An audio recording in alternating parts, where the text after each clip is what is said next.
Good morning, everybody. Welcome back. It is Thursday, March the 2nd. This is the Investing Bros. So glad you guys are joining us this morning. We got a great show lined up for you guys today. We're going to be exploring some things with Binance. It has been in hot water recently. Seems like 1 minute there's a lot of FUD, and then that FUD gets answered, and everything's going to look okay. But there's some new stuff happening that I'm going to be honest with you.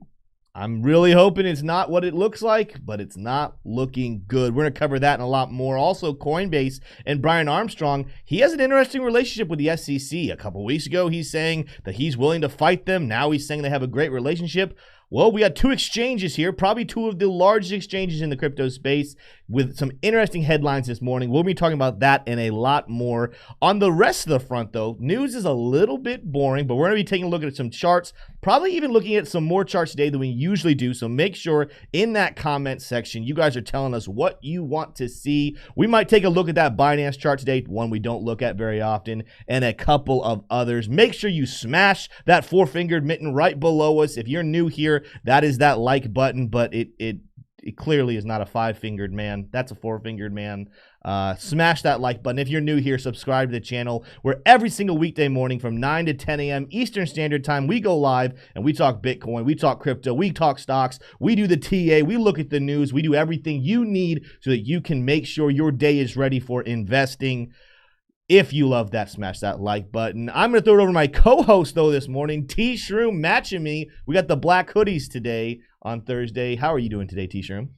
Better than I deserve, Tim. I had a lot of fun yesterday on Around the Blockchain. I don't know if you're doing better than you deserve. You did. You won Around the Blockchain. I think you're doing as you deserve. That's right. You deserve to have a good day. I brought the trophy home for the bros, and it was a lot of fun. And got my panhandle got a shout out too. My Florida panhandle. So a lot of fun. A lot of fun over there. DZ does a really good job. He had a lot of very positive comments in the comment section of the video for that, and it was really, really funny. They really love him over there. Yeah, well deserved as well. So yeah. Well, I'm glad, dude. It was awesome to see you on there. What do we have a quote of the day today? A quote of the day? What does that mean? I don't know. I feel like I just had that feeling bubbling up in me that it was. I feel like I need a quote of the day. A quote of the day. Yeah.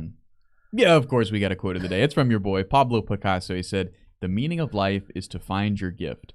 The purpose of life is to give it away." Wow. Yeah, that's pretty good. Do you feel like you found your gift, Tim? Yeah, I would say that's a good quote.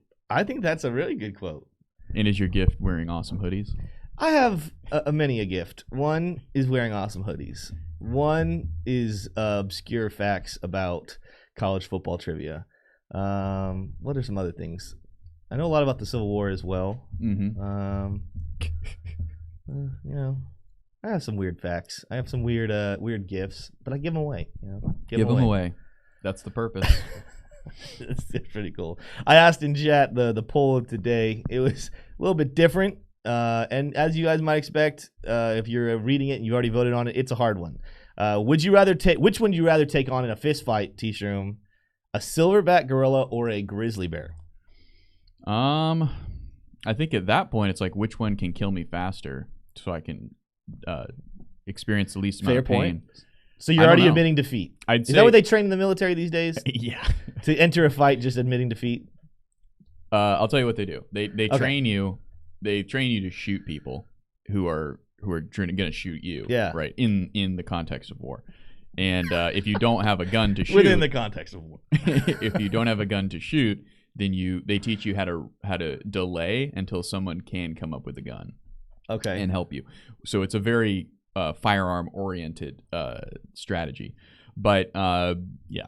So I would go silverback gorilla because they have the opposable thumbs. Okay. And they would be able to rip my head off faster than a grizzly bear. I don't think they have opposable thumbs. Correct me if I'm wrong, Chad. No, they just have knives on each of the digits of their paws. So I would lose the slicing and the dicing of my face, and I would just go ahead and have my head decapitated by the gorilla. Yeah. I don't think either one's a fun situation. Great question, though. I love that on a Thursday morning. I don't think either one of them is a really fun situation. I think a bear would get the job done sooner. Okay. So here's the thing. I think you made a good point. A gorilla is going to rip you limb from limb. So you're hoping that the first limb to go is your head. Mm-hmm. Rough for you if the first one is your arm and then your leg and then the other arm and the other leg. Yeah. It is a hard one. You make an interesting point. So maybe, if he goes for the head first. The other thing I'm thinking of is the bear. And this isn't, grizzlies aren't like this, but I know like a lot of big cats, their instinct is to go for the jugular to stop it immediately. Yeah. I don't think that's a bear's instinct. I think a bear might just slash and dash. I think the bear, I've heard, and this might be a Joe Rogan podcast bit of knowledge, but yeah. I heard that the bear goes straight for the male anatomy. So that's what I would want to avoid the most. But actually in the Army, day 2, that's what they teach you, is how to get attacked by a silverback gorilla, and you just kind of aim your head towards them and just kind of wait patiently, and they'll just come right up, rip it off, boom. That's day 2 for they go straight for the male anatomy. The bears do, yeah. Like the genitalia, Tim. Yeah, I'm not going on any hikes anytime soon. Yeah. Out in the just take a firearm. That's that's the beauty. I thought Montana firearms. sounded like a good idea. I'd have no interest at this point. Just take to a go visit shotgun. Montana. Take a shotgun. Okay, well that really disrupted me. T-Shroom, are there any other headlines, any tease shroom moments you have for the rest of the show before we jump into some TA? Well, I don't appreciate that nickname, but yes, there is some more news with Robinhood, and Binance actually has some good news too. They've hit back. They're not taking it laying down. Okay, they've got some things going on. And we've also got some economic news as well that we'll get to. So that's going to be in the second part of the show. Awesome. And if you feel teased, that's on you, okay? Because that's not what I'm trying to do. I'm not trying to tease anybody. Yeah, that's well, it's part of your job. It's one of your gifts. You're supposed to give it away. So let's just keep that in the back of your mind. We're going to jump in and do some technical analysis here. Important update, though, and important. We'll remind you guys at the end of the show. But today is a special day because it's Thursday, which means for all of our Gold and Diamond members in our Patreon over on Discord, they get an AMA weekly on Thursdays. But because it's the first Thursday of the month, that means all of our silver members get it as well. So if you are not a silver member or a gold member or a diamond member and you want to be a part of that AMA, they have been amazing. Make sure you go check out the link below is our Patreon, and then you can get into our Discord. If you just want to be in our awesome Discord, you can go join that for free right now as well. But the AMAs are for our upgraded members. Let's go ahead and jump onto the Bitcoin chart, though. Take a look at what is happening here. Starting with traditional stuff, we're going to move over and look at a lot more. But these lines, I'm going to go down to the 4-hourly chart so we can see this a little bit better. These lines have been holding up pretty nicely.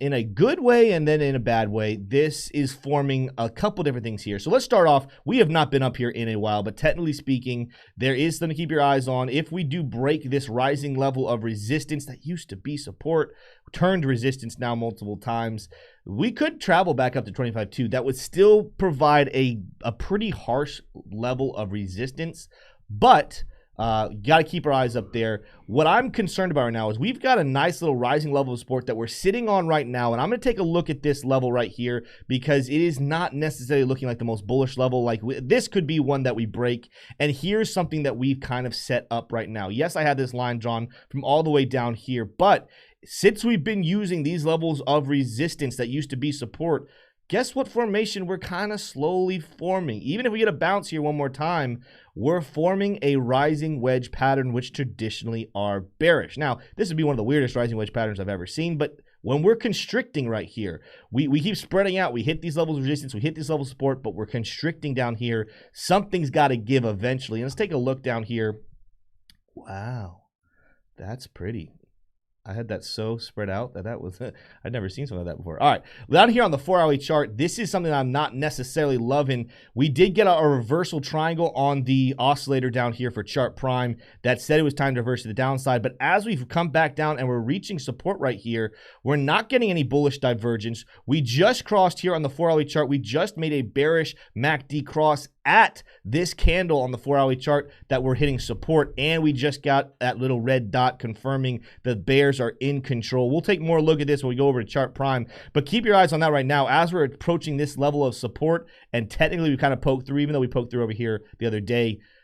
things are not looking as bullish as they were the last couple of times we've been at these levels. Notice last time we hit the support level, we ended up bouncing back up. This one we crossed bearish here on the MACD. So not necessarily the most bullish look here for Bitcoin. Let's go over and take a look at what Chart Prime is saying. And I want to look at a couple different things today here over on Chart Prime. The first is, we rejected, on the 12-hour chart here, we rejected on this support and resistance level, the second most powerful. The strongest of them all is calling for all the way down at 18,000. Now, we've talked about that for multiple days. Just wanted to remind you guys, but I decided to add, you can go in on your Chart Prime. If you guys have it, if you don't have it, you're going to want to get it. It is awesome. You can go into your settings and add four different levels, and this is the support and resistance settings. You can add 4 different predictive levels you want to use. Here in the 12-hour chart, they're sitting one right below us here at 22,792. So let's call it 22,800. Another sitting right there with dynamic reactor, about 21,500. This is significant. And then yesterday I only had 3 on here. Not yesterday because I didn't do TA yesterday. We had Savvy on the show. Great show. You guys need to go back and watch it if you haven't seen it already. 2 days ago, I did not have this number 4 on here. There's a reason why this level is significant. And let's keep an eye on 22.8 for right now. But if that doesn't hold, coming back down to 22.440, 22.5 makes a lot of sense because that was the last level of resistance before, at the moment, what is the current bottom of this market. Didn't want to pull that up just yet. So this will be very interesting to watch if the bears do finally break through. Another thing I was looking at this morning, I took it down because I've gotten feedback that sometimes when you leave everything up here, it can get a little bit confusing. But let's pull up our reversal bands as well and take a look at a couple of these charts to see what it has. We have spread out after a breakout that we had back in February, middle of February, but we're back to getting constricted. The reversal support line of this reversal band is coming down here towards this dynamic reactor. So watch for a move down here. I did notice on the 4-hourly chart, as we're approaching again support, I told you guys already about that ascending triangle. Chart Prime has it drawn up here as well. But we've got a lot of constriction right here. Yes, we got some levels above us, both 3 and 4 on the 4-hourly chart of support and resistance bands are above us, but we got both 1 and 2 all the way down here, kind of matching up. The 4-hourly chart and the 12-hourly chart's number 1, the strongest support level is kind of really close to each other. One was 18,000, one's at 18.4. Our second most powerful is all the way down at 20,300 here on the 4-hourly chart. But what I'm keeping an eye on with these reversal bands is the constriction coming into play. You guys know, just like on what we talk about with Bollinger Bands, or even if you're using any other indicator that has these reversal zones, when you see constriction come in, breakouts are coming. Now that's a little concerning to me when I'm looking at this. Let me go ahead and take this reversal band back down, is because as we are approaching, you're gonna go away for me? There we go. As we are approaching this bottom golden line, and as we're approaching support line, there is a chance, there's an outside chance that we could rally. But as I mentioned before, let's pull back up our oscillators. We're not getting the same bullish momentum that we should have. In fact, actually, our most recent signals have been a bearish reversal triangle, a bearish momentum wave dot. As we're approaching support, this is not what you necessarily want to see. Let's go down to the hourly chart and see if it says anything different. We got some very weak divergence kind of forming right here. But even this right here, we're talking about our support levels are still well below us down here towards 22,600. You can kind of equate that to what we saw on the 12-hourly chart, talking about 22,800 or so. A lot of support down below us, but I just don't know if we're going to be sitting in a good enough spot to get enough momentum here. Again, we're even on the hourly chart, we're not getting overwhelming amount of support down here as we approach our support levels of this line. So keep an eye on this the rest of this morning. We could bounce right here. We absolutely could. However, I am not feeling as bullish when I'm looking at just the charts in general as I have in the past. That doesn't mean it's all over. There are other charts out there. I think let's go back over here. Let's go out to the daily chart. I do believe we had overbought or oversold, excuse me. Nope, see, that's a while ago. Maybe I'm looking at a different chart. There's a different chart we're going to look at this morning that definitely had an oversold signal here more recently. As it stands right now, though, I'm kind of quick this morning with Bitcoin. It's not necessarily looking as bullish as some would hope. But again, here's what you can kind of factor in here. Anytime we move down, we have some red days. We're gonna get some nice green days in the future. This is just setting up another opportunity for you guys to go in and buy some more T-Shroom. Before I move on, any thoughts you have or you feel we're good to go and keep exploring other coins? Yeah, keep going. You're doing Let's go over here. Let's check out what Ethereum is doing. I'll go to traditional I will say Ethereum too. Army Piper did drop a super chat. He said, turn on trend lines and market Oracle and set sensitivity to 50 on 12-hour Bitcoin trend line being pushed through right now. Let's do it. Let's just follow this. This is, by the way, speaking of Army Piper, next week when T-Shroom is out on vacation, he will be joining me the entire week. Cannot wait for that. That is going to be awesome. All right, he says 12-hourly chart. He says go to Oracle and turn on, what did he say? And set sensitivity to 50. Structure sensitivity, I would assume. Let me make sure there's no other sensitivities that he's looking at that he wants to peak sensitivity. I don't doubt. No, okay. Sensitivity, enable predictive ranges 50 being pushed through the window right now. I think this is what he's talking about. I think he's talking about this trend right here. Man, this is hard with just reading comments. Yeah, I mean that's the trend line I think that we are talking about here. Let me go back to my settings and make sure I'm not missing anything. Predictive range that's 50. Structure sensitivity, yeah, I think you're on the 12-hour. I'm on the 12. Yep, on the 12-hour. I think that is what we're supposed to do. I don't know. I'd have to see. I have to see what he's trend lines. What am I? Oh, I'm not. Oh, okay, I see what he's saying. I'm in the wrong one. Oracle. Yeah, this is fun. This is fun. All right, here we go. Trend sensitivity. Let's go here. 50. A little bit different show for you guys this morning. Let's see if that changes anything. Do I have them not turned on or something? Enable. Nope. Might have to get this to look at this tomorrow, Piper. Still learning. By the way, guys, this is something that I'm really excited about. I'm learning more and more every single day about Chart Prime. Got some great tools, but it's a very expansive indicator package that you can do a whole lot with. I'm learning more every single day about it. But maybe what we'll do is next week or maybe later today for our Discord, Piper will get in here and show you guys what he is looking at. Let me last thing I'll just do here. Let's say legacy trend mode. I doubt that's what he's talking about. But yeah, we'll see. Might just have to adjust and look at that a little bit different another day, Piper. I don't know what just happened there on that screen. Anyway,